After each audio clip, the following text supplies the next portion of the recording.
अमरावतीत hotel grand मैफिलमध्ये Maharashtra उद्योग भरारी या कार्यक्रमाची सुरुवात उशिरा झाली।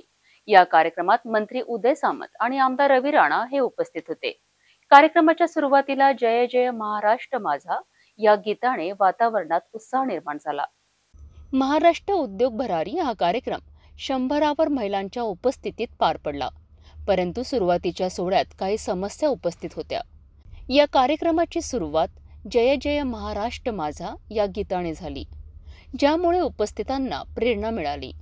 उद्घाटनाच्या प्रसंगी मंत्री उदय सामंत आणि आमदार रवी राणा यांची उपस्थिती होती।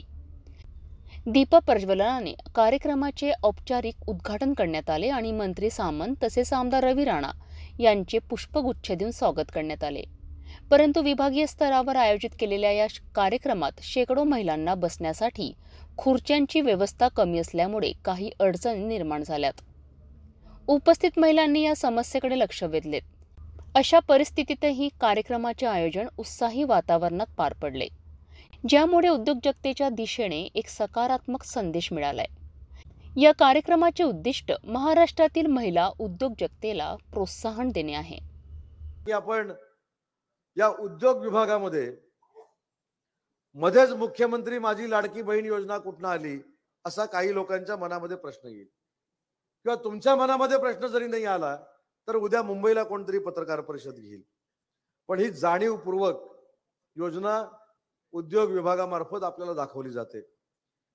याचं कारण आहे, वर्षाला 46,000 कोटी रुपयाचा टर्नओव्हर होणार आहे आणि हे महिला भगिनींच्या पर्समध्ये जाणारे 46,000 कोटी रुपये जे आहेत ते काय एफडीला ते टाकणार नाहीत, ते मार्केटमध्ये रोटेट होणार आहेत, ते दुकानदाराकडे जाणार आहेत, ते उद्योजकाकडे जाणार आहेत, ते हॉस्पिटलमध्ये जाणार आहेत, ते हॉटेल व्यावसायिकाकडे जाणार आहेत, काही मंडळी जर चित्रपट बघायला गेले तर फिल्म इंडस्ट्रीकडे जाणार आहेत।